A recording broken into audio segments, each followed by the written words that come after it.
Hello everyone! Ayan, meron akong ipakikita sa inyo na bagong putahe. Gagawa tayo ng pork sticky rice Chinese dumpling. And yes, meron tayo ditong bata na pork. At ang pangmamarinate nga po natin dyan, ayan, pinakulo natin yung star anise at ang ating bay leaves. Ayan. At nilagyan na rin po natin yan ng konting ginisa mix. Maglagay muna tayo ng durog na paminta. Lalagay naman tayo ng sesame oil. Kunti lang din yung sesame oil na ating ilalagay. Tayo naman ay maglalagay ng oyster sauce. Sa paglalagay natin ng oyster sauce, ipalibot na lang natin And then, now, itong ating pinakulo na bay leaves and star anise, ilagay na natin dyan. Let's make it sure na ma-absorb ng ating pork yung mga ingredients na ating inilagay. Meron tayo ditong peanut. At habang nasa strainer nga yan siya, ay naghugas naman ako ng dried mushroom.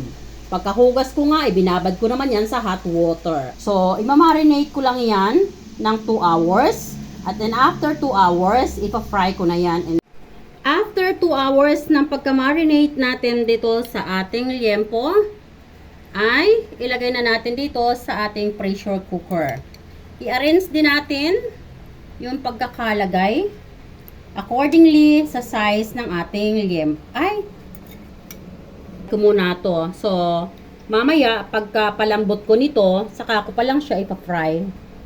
Itawin na talaga, Supposedly, ipa-fry ko muna to guys, bago ko i-pressure cooker. But it happened na nailagay ko na siya sa pressure cooker. Anyway, so, pagkatapos niyang i-pressure cook, saka ko na lang siya ipa-fry. So, ipi-pressure cook lang natin to guys ng 3 minutes. Mabilis lang, no? Para hindi siya magkalagas-lagas. Kasi, like what I said earlier, yung ating liempo ay bata.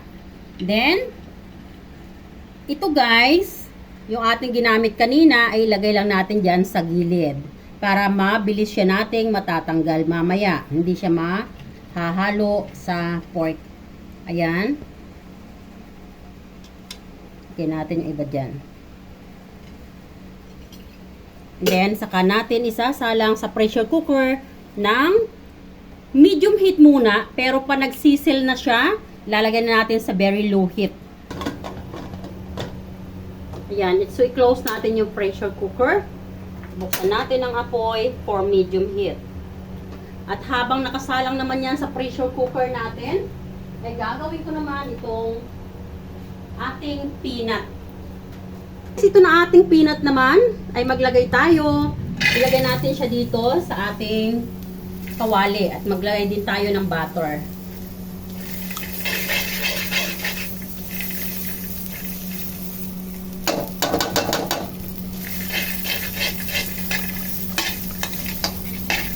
Huwag masyadong lakasan guys ang apoy ha.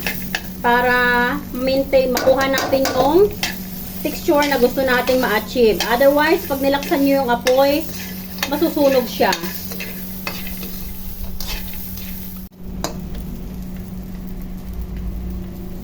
Yung butter na nilagay natin ay nakadikit lang lahat sa mani. So, means kunti lang. So, ayan guys, kung napapansin nyo, nagkakaroon na ng brown-brown yung mga gilid-gilid ng ating peanut, no?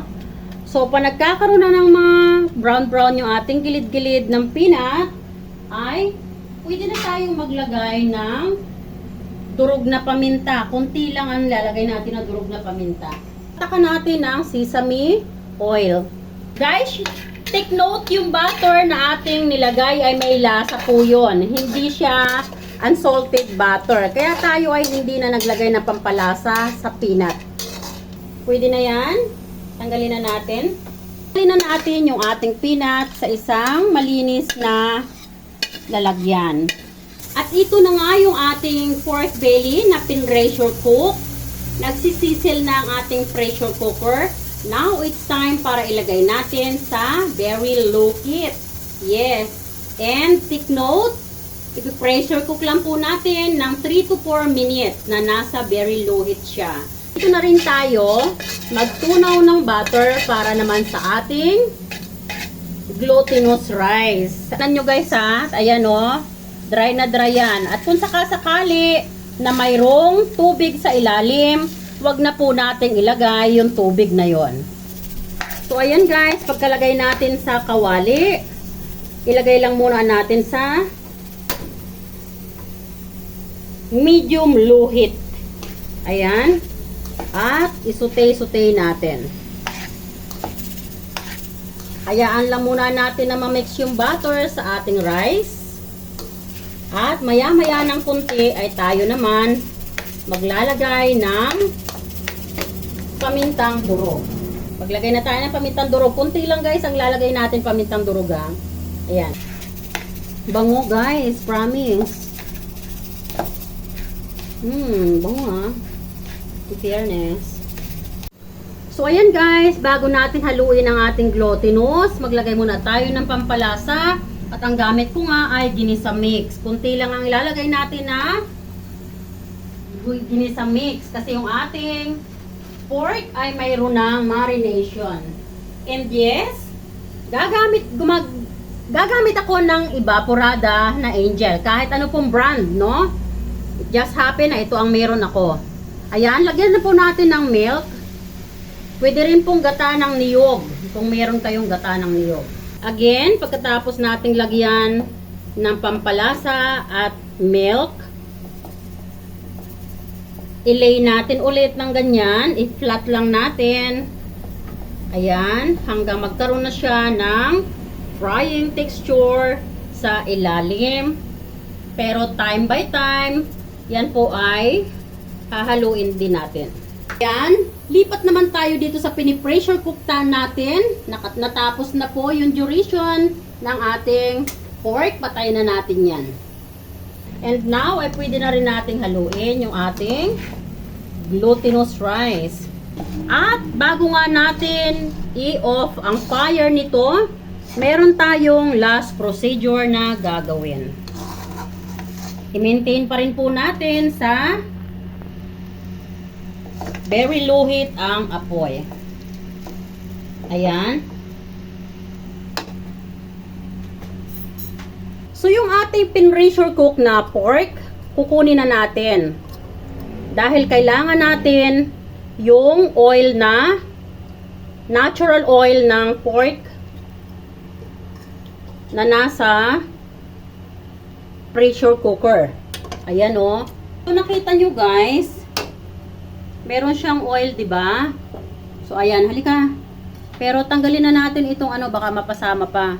Itong star anise. Buhos lang natin yan dito sa palibot. Ganda ng pagkaluto natin sa rice. Look at that. So, hindi po muna natin tatanggalin sa kawali, no? Ililay muna natin yan dyan. Para maluto pa siya ng init ng kawali. Ayan. So, by the time, guys, habang pinakukul down natin, tatakpan natin para makonsig natin yung heat at maluto ng kunti pa ang ating rice. Para sa pag-i-steam natin, hindi na ganon katagal natin nalulutuin.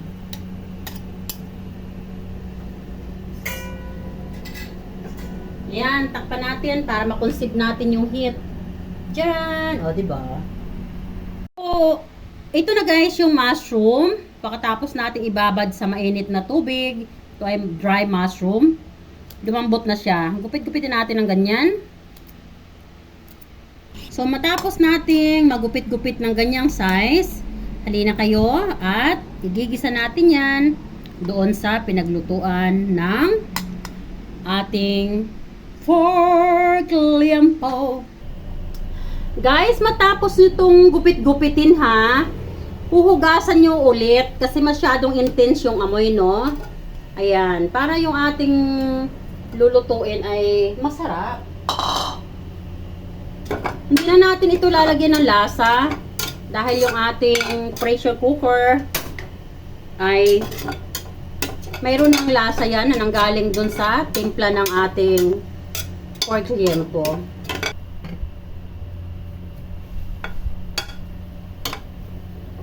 Ayan. Okay na yan, guys. Okay na to. Tiran. Huwag na natin. Huwag mo nang tanggalin. Diyan lang muna siya. So, ayan, guys. I-uncover naman natin yung ating glutinous rice. At this time nga, ayan.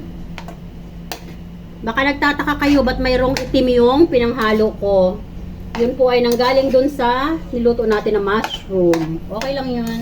This same frying pan, huwag na nating hugasan yung pinaglutuan natin ng glutinous rice. Ilagay lang natin dyan yung ating pork liempo. Yan, i-organize natin dyan para ma-fry siya on its own oil. Huwag na tayo maglagay ng oil. Yan, lagay natin ng ganyan. Ang bango niyan, guys. Promise.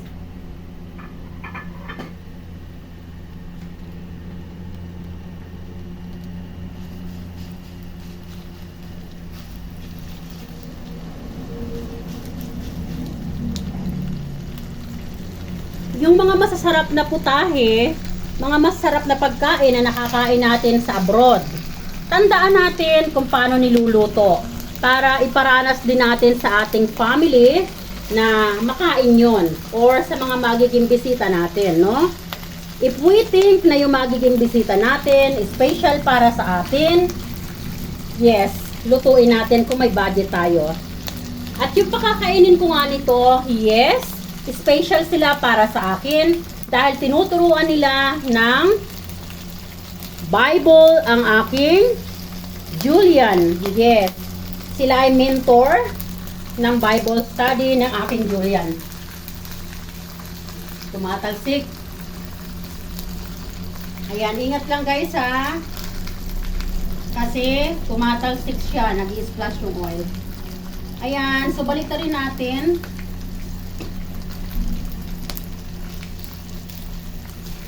Malambot na kasi kaya dumidikit. Ayan. So, nakita nyo ang ganda, no? Kuya, natasikan ka ba?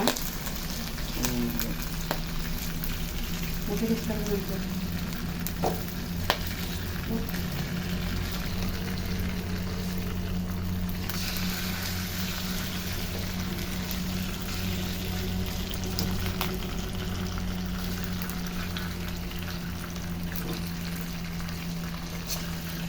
Pasensya na kayo ha.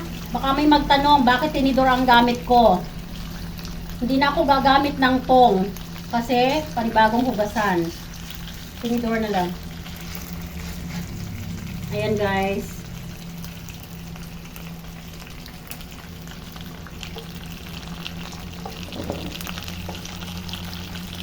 Medyo makapal ang taba nitong isa na to.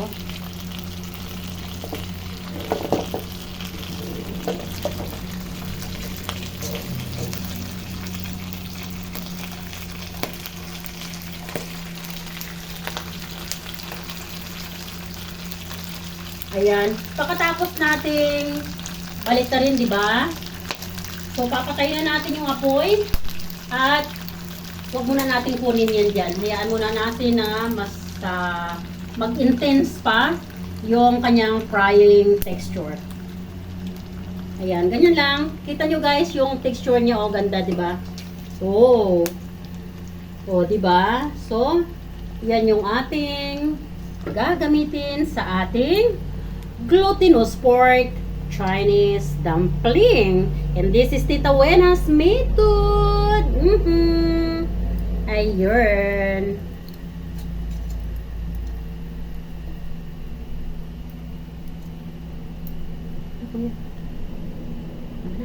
So, ayan guys. Ngayon naman ay nandito na tayo sa ating paggugupit-gupit ng ating pork.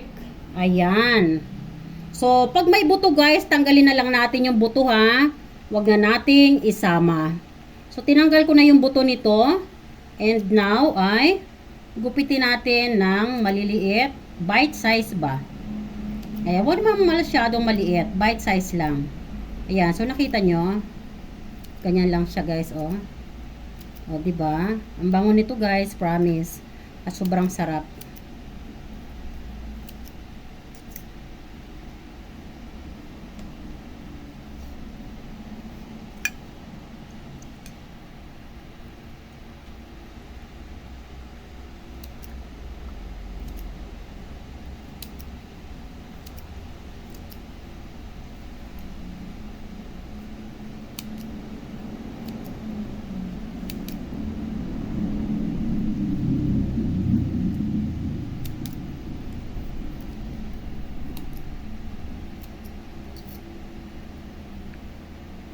Magandang gawin to guys pag yung may mga occasion kayo, no? Maganda itong pangpamerienda or handa. Sabi ko nga sa inyo, sa Singapore, lumalabas lang itong mga ganito pag yung special occasion nila, yung araw ng mga kaluluwa.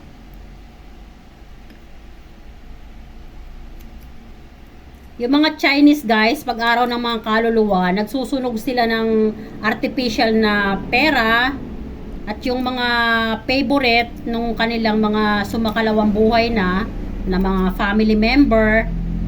Yan, may mga nabibili talaga sa Chinatown, like yung mga branded, halimbawa kunwari mahilig sa branded yung namatay.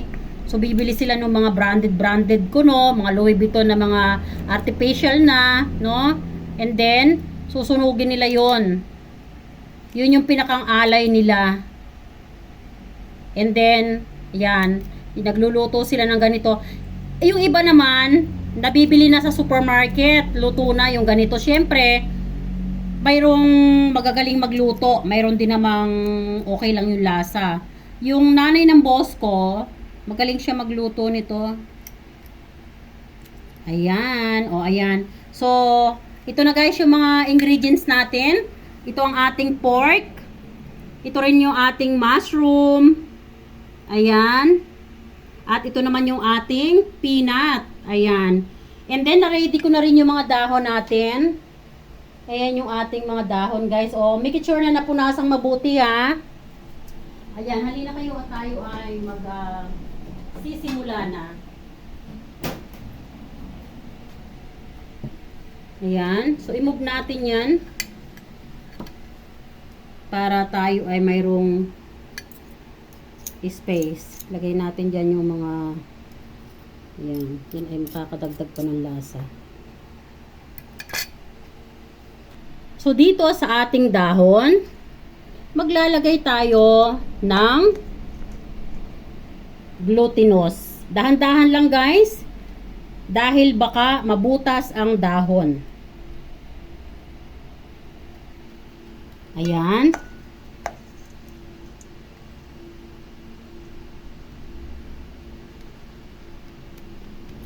Dito sa gitna, dito tayo maglalagay ng ating palaman. Ang ating pork.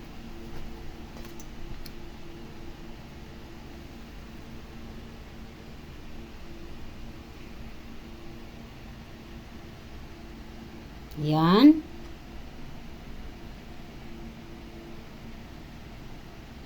And then, maglalagay tayo ng mushroom. Ayan, estimate lang natin yung mushroom natin kasi baka magkulang ano. Ayan. At the same time, maglalagay tayo ng peanut. Kung wala pong peanut at mayroon kayong cashew nut, mas masarap po yung cashew nut. Ayan. Pero ang mahal kasi ng cashew nut. And then, kukunin natin yan, yung bawat kanto. Ayan.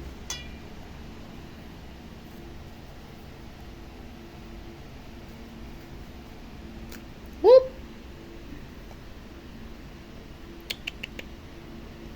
Paibabaw lang natin to.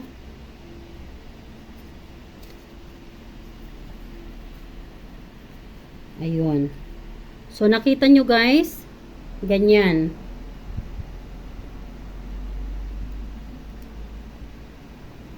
Pero, bukahin natin ng konti dahil lalagyan natin ng evaporada milk na konti. Yan.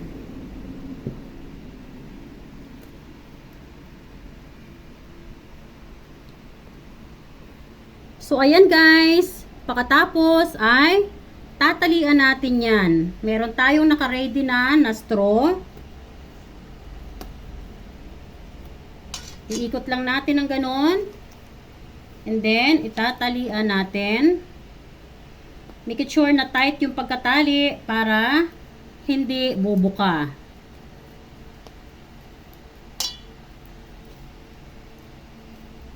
Ayan. So, wag nating ibuhol. Nakalaso lang. So, ayan.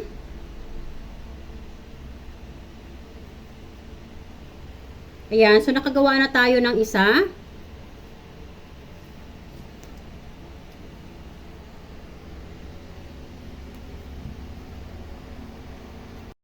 So, ayan guys. So, pang ilang balot na ito. Same procedure lang ang gagawin natin ha.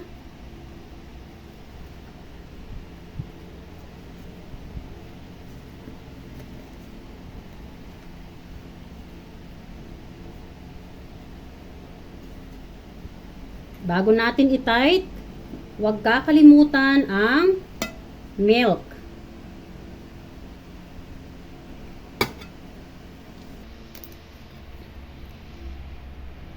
Diyan. O, diba? At meron na tayong tatlo. O. Balot na tayo ng tatlo. Ayun. Pare-parehas lang yan ang ating gagawin. Yan. Naparami yung ating rice. Bawasan natin. Kasi yan po ay hihilab pa. So, wag nating kapunuin para pag umalsa yung rice. Tandaan natin, ito ay half cook lang, no? Ito po ay maluluto pa.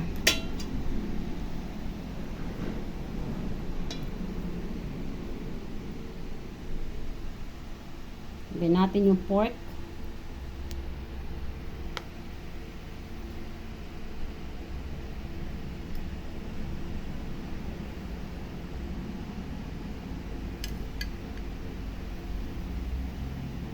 Ayan.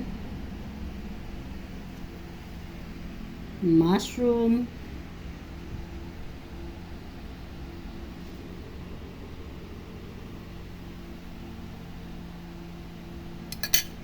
And peanut. Sa gitna. Ayan.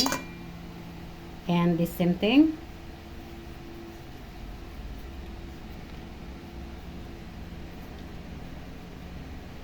Lagyan natin ng milk.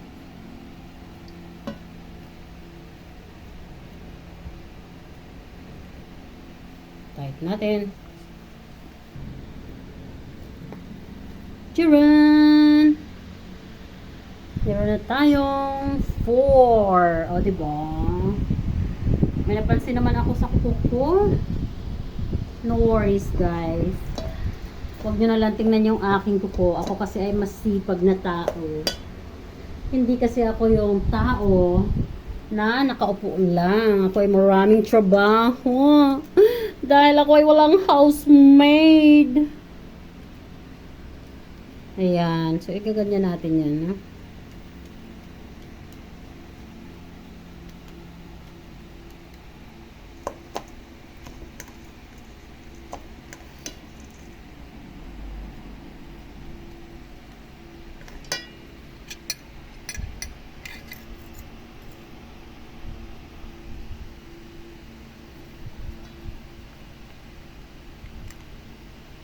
Ayan guys, so basta pare-parehas lang yung gagawin nyo guys ha. Sa lahat ng gagawin nyo, kung ano yung ginawa nyo dun sa una, Hanggang matapos, ganun lang. Walang pagkakaiba, no? Huwag nyo nang ibahin yung pattern. Pare-parehas na lang. So, yung ating mushroom ay let's make it sure na hindi tayo magkulang para pare-parehas mayroon.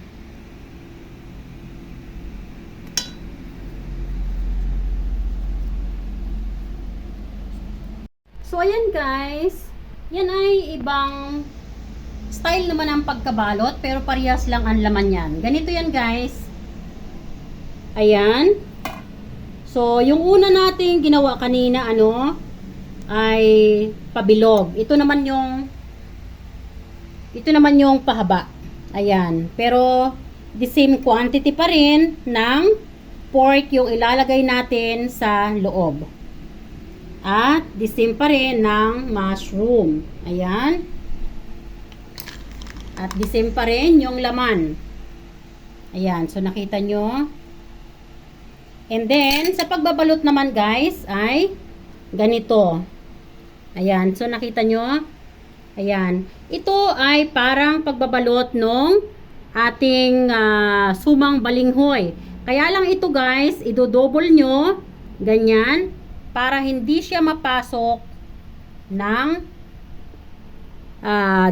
tubig.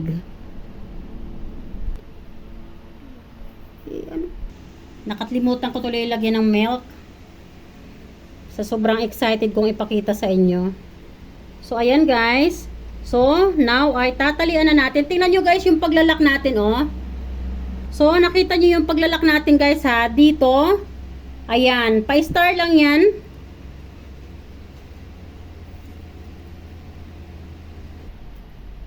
So, ayan guys. Tatalian natin ng ganito. Ito yung pagkain na medyo mabusisi, no, gawin. Pero sobrang sarap nito guys. Ayan. So, para mabilis lang bukahin pag yung kakainin natin, wag nating buhulin. Ilaso na lang natin. Ayan. So, ganun pa rin dito. 1, 2, ayan.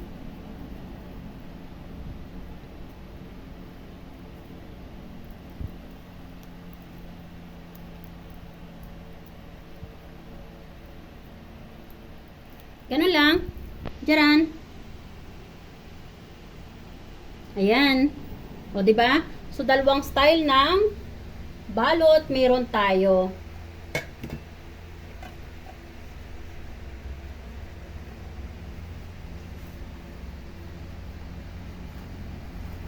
Ginawan ko kasi ng paraan guys kasi maubusan tayo ng dahon.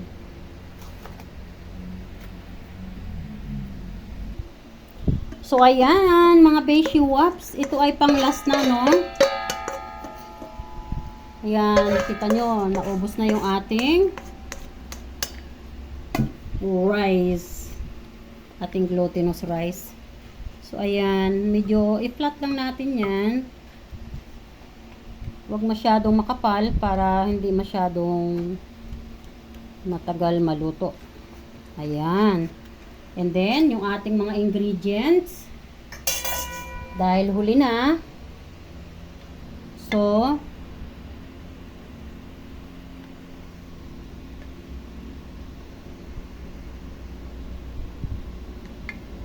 yan. Isama na natin yung mga sauce na yan. Pampadagdag yan ng sarap. And then, itong ating peanut. Dahil wala naman akong paglalagyan ng peanut, so ilagay ko na yan dyan.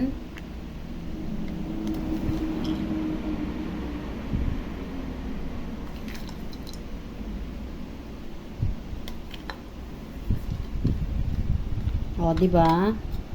Yung last, mas madami yung peanut niya. Ayan, may napasamang dahon na sabot-sabot. Tita Wena naman, lagi na lang nakakalimutan yung milk. Ayan. So, medyo marami ito guys. So, medyo damihan natin yung milk.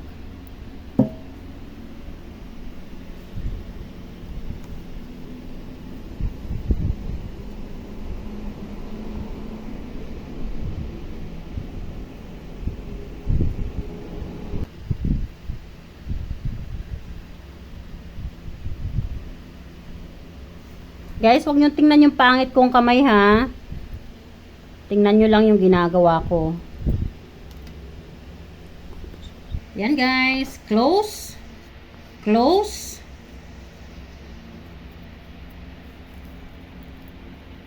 At itali. Hilahin. Diyan. Hilaso. Diyan. Ayan na.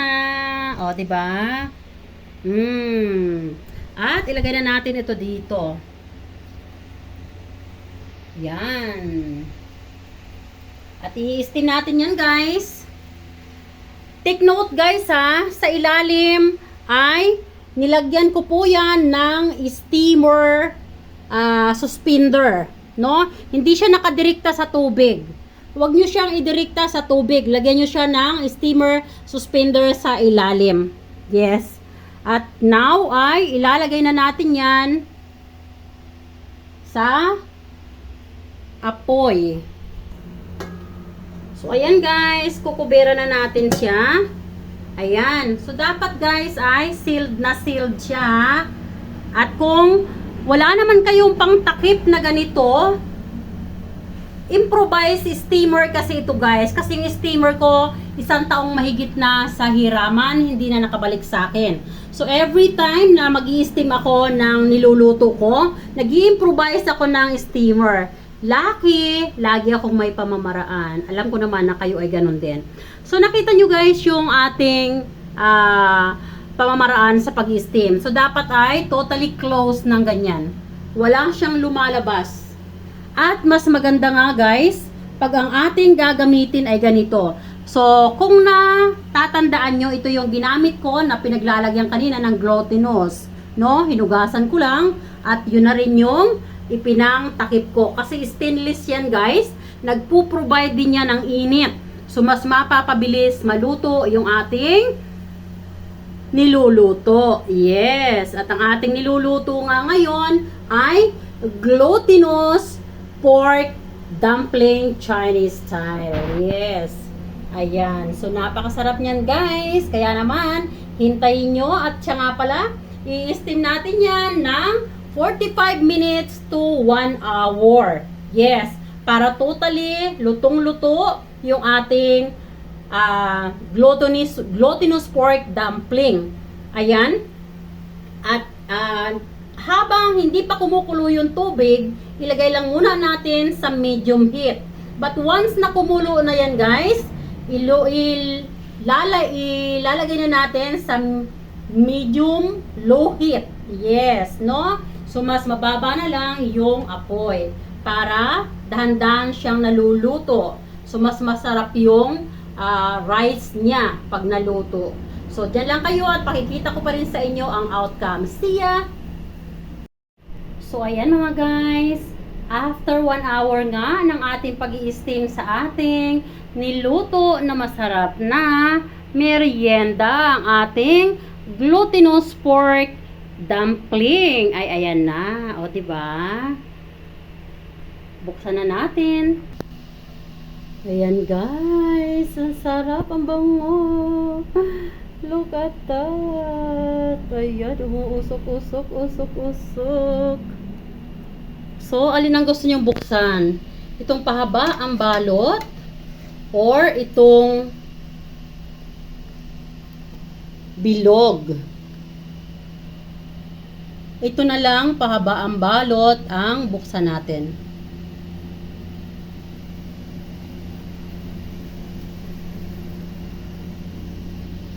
Or ito na lang. Ito. Ayan. Bubuksan natin yan. Oh, ang bango guys. Promise. Sobrang bango.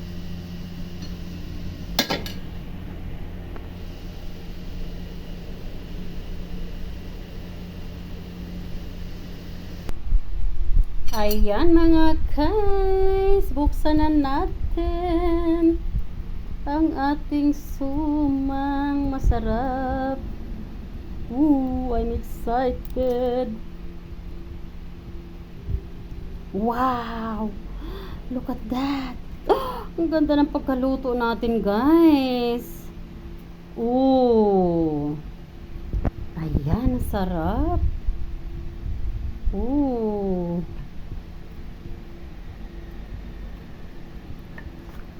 Ang bango. Ayan. Ayan, guys, ito yung laman niya. Sarap, oh. Oh, di ba? Oh. Look at that. Ganda ng pagkaluto. Lutong-luto talaga. Oh. Ayan. Ilawan natin, guys. Ayan, sarap.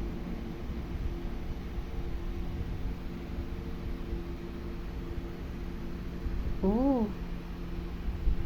Alam nyo, guys, ang saya-saya ko. Perfect na perfect yung pagkaluto natin, oh.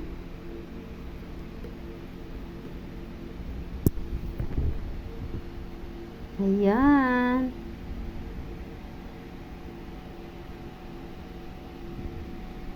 Oh, wow.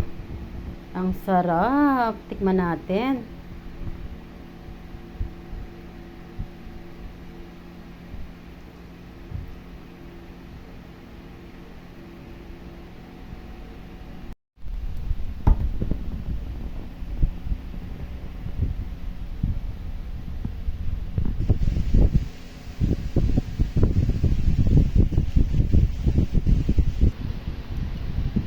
Kain tayo. Sarap nito. Ganda ng pagkaluto. Sarap, guys.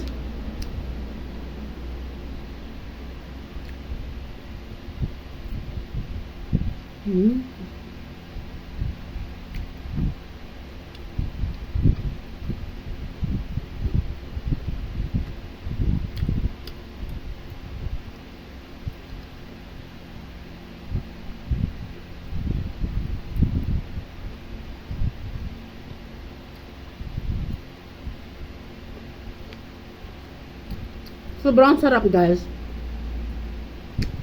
Yung mga ingredients na ating nilagay doon sa pork, from marination, and then kung paano natin niluto yung glutinous, no, hanggang sa ma-complete cooking natin, guys, yung mga ingredients na yon nag-blend all together.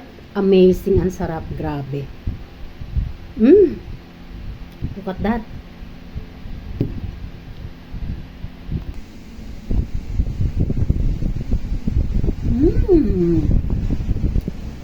Sarap. Thanks for watching. I love you all, guys. God bless.